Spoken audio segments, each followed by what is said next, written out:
Monday morning, guys, right back to cleaning. We've got to get the Clio clean because the lady's left a deposit on. She's now actually paid in full for the car, so we want to get it out to her ASAP. So first up, we got the fallout remover on the wheels, get those cleaned up, give the car a wash because we don't want to neutralise that with water yet. And then we've got to machine polish the scratches on the side and see how well we can get them to come out. She did buy it seeing those scratches, so I don't think we have to make them perfect.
So the Clio's all done. I've moved it outside to take a couple of pictures just so I can put them up on the site even though the car's already sold.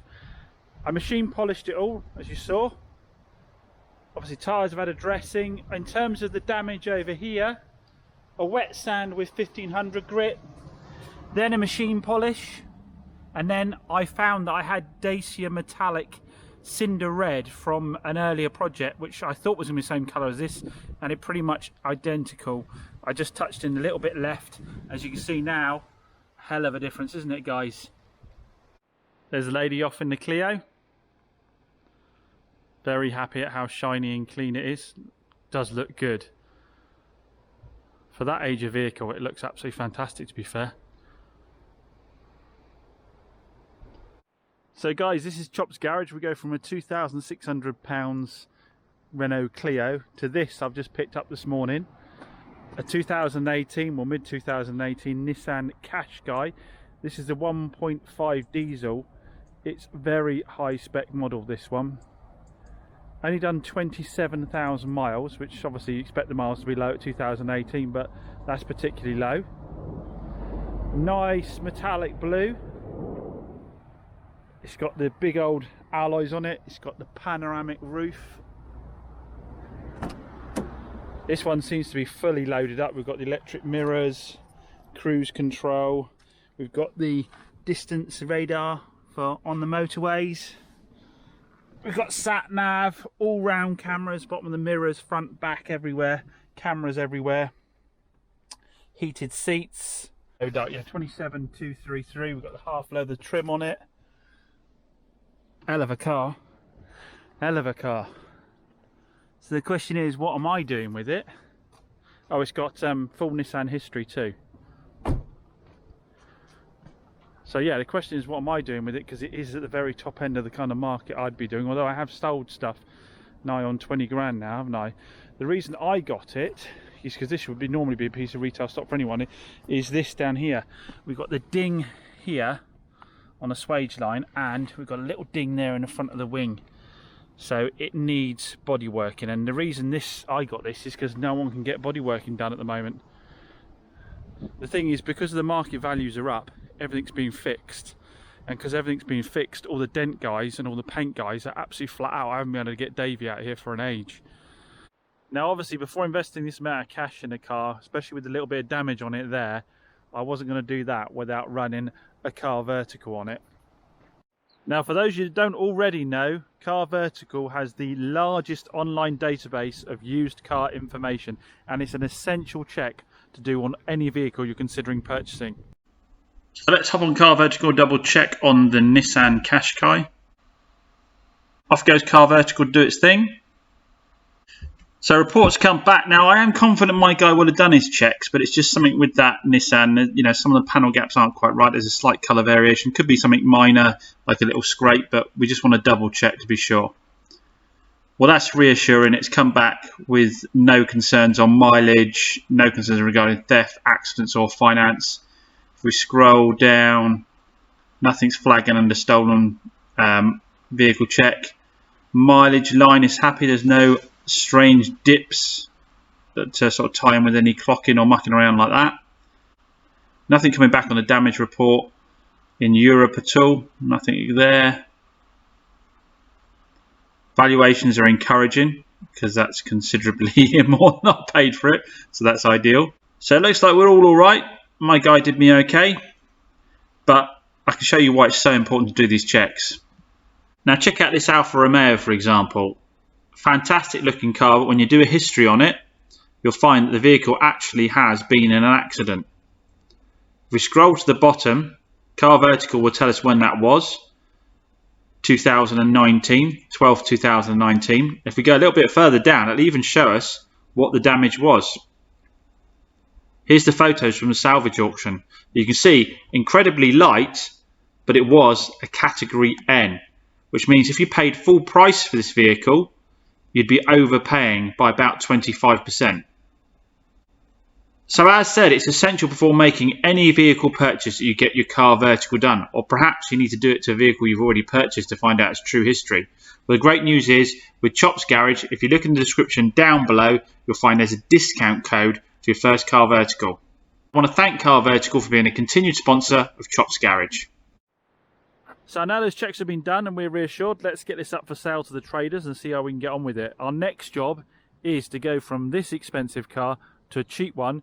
We've actually got to go out and see the Renault Clio that we sold yesterday, because this morning I've had a message to say that it is got an engine management light on it and also it won't go up hills. So it sounds to me like we've got a coil pack situation going on there by the sounds of it.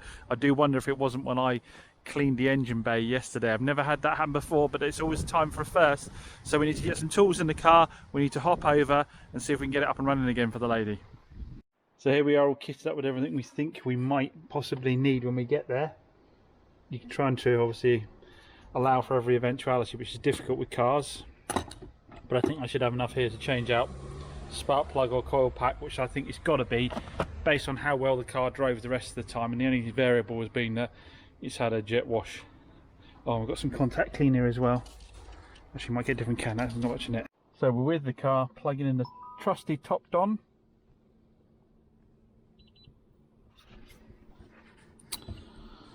Now the lady says that it's only on hills, which could be something breaking up on a spark plug or coil pack, I guess.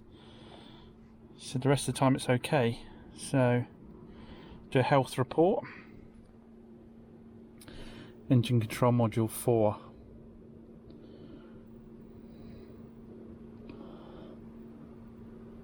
Instrument cluster, not worried about that. Doesn't have aircon anyway. Okay, so we're at 100%. Misfire, misfire, misfire, misfire. Cylinder 3. Information. Misfire. OEBD, don't know what that means.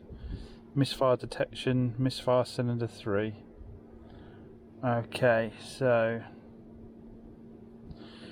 the thing to do is see if we can swap over coil packs from cylinder 3 to another cylinder, drive it and see if the fault follows it, I guess.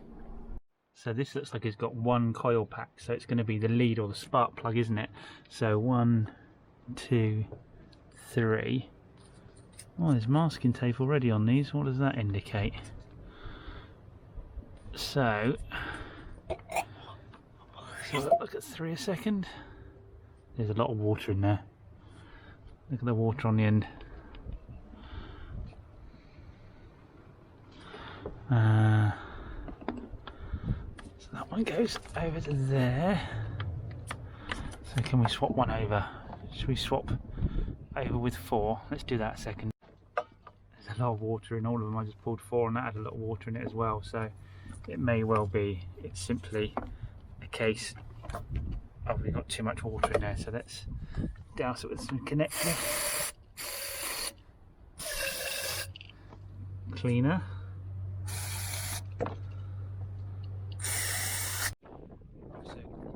Contact cleaner on all the connections down on the spark plugs. There is a lot of water now. I'm not sure any other way of getting it out at the moment.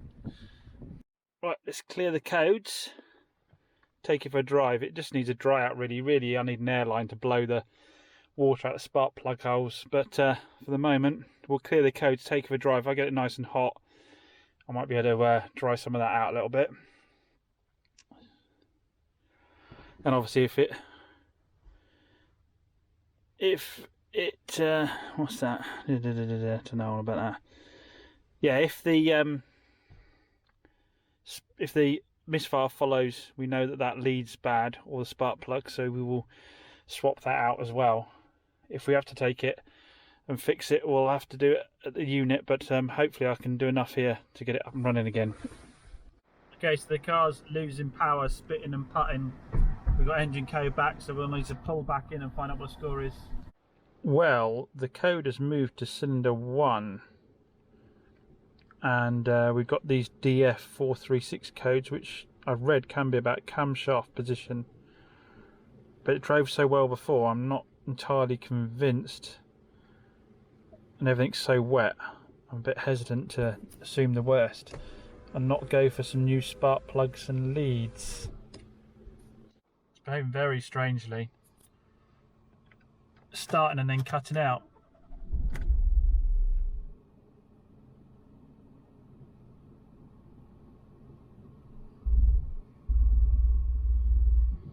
There you go, sort of all idle smooth and then drops and cuts out. I think my only option might be to replace those items just to be 100% sure. So you can hold the revs there at 3,000, no problem at all.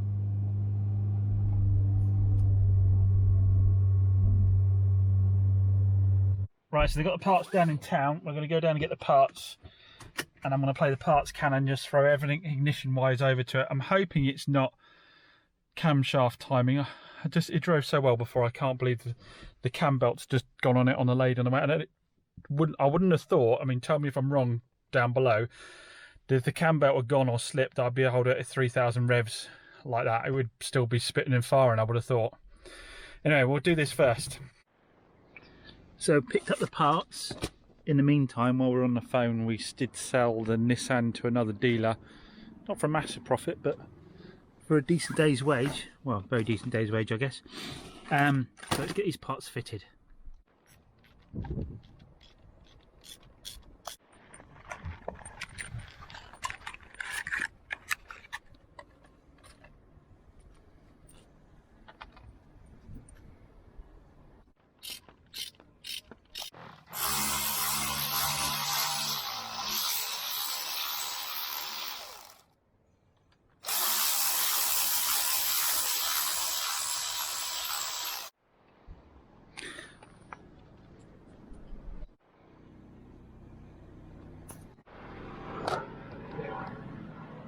I'm assuming I've got it right being a Renault that cylinder number 1 is on the gearbox end, in which case I got it right. If I got that wrong, we'll soon find out, won't we? Well, it's idling, it seems to be idling happier. Let's take it for a run and see what happens.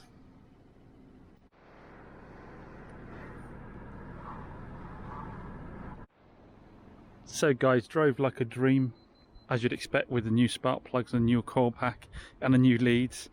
So it was clearly the water that did the issue. So that was a very expensive engine clean for me. I think it cost about 120 for the parts, which is way more than I'd normally pay, but I had to just go to a motor factors in town and grab the stuff. So lesson learned, don't blast the engine bay on these Clios with water. So we're going to drop the keys back to the lathe now because she had to go on elsewhere, and hopefully she'll have the confidence to get driving it again. So there you go guys, interesting day for you. Didn't turn out as planned. The plan was come in today, hit the Nissan Qashqai hard, get it all prepped, photograph for the day. Instead, we went and bought a much newer Qashqai, which, yeah, much newer. I think it's got 110,000 miles on it on a 2011. Went out and got a 27,000 mile one on a 2018. Then we got called out for the Clio. That ended up spending most of the day running around sorting that out, and we're down £150 on the sale of that car for that repair work. But we're up because we also sold the Nissan straight away trade on the day. I mean, the guy that's bought it from me hasn't physically paid me for it yet, but he's normally good to his word. I've not had a problem with him so far. So we tucked that away next door. So we are up on the sale of that. We're down a little bit on the, with the fix on the Clio, and we didn't get another car up for sale, which is quite costly because obviously that costs about £1,000 not getting a car up for sale. We have, however, had some messages today, and someone's booked in specifically to see the BMW tomorrow. So fingers crossed we get a sale on the BMW. I don't see why it wouldn't sell. It's under Auto Trader recommended. The mileage is low. The condition is fantastic. It's a super popular colour, so there shouldn't be a problem with that.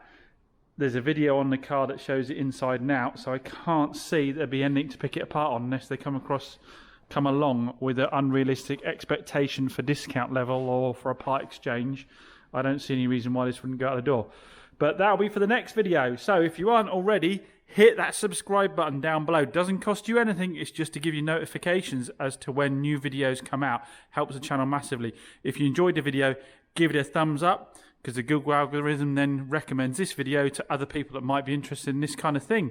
Oh, and comment down below. Always interested in responding to your comments, hearing your feedback, your ideas.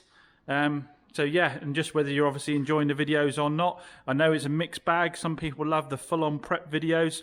Some people love the whinging customer videos. Some people like the little test drive videos of the cars that we come in and see what problems. I didn't do a test drive on the 2018 Nissan Qashqai because it obviously drove perfectly with that mileage and that condition. We've been out in Nissan Qashqais quite a lot. Was it any different to one of the earlier 1.5s? Not really, other than the gear change wasn't as woolly as they get on the later vehicles. Other than that, it was lovely, so I didn't see a point in doing a test drive on it. Anyway, thanks as always. Catch you again soon. Oh, just to mention, Suzuki Ignis Sport. I promised to do a video on that. I have lent it to someone, so we will have a video of that soon, but only when I get the car back. And the Sanyong, I promised to do a video on a Sanyong not Rexton, is it? What did I pick up? Can't remember what Sanyong I picked up. The guys came and dropped a car off from MOT, so I gave it straight to them to go down and try and sort the problem out. So I'll have to do you a bigger video on that another time when I get it back. So this is now the end of the video. Thanks for watching. Bye.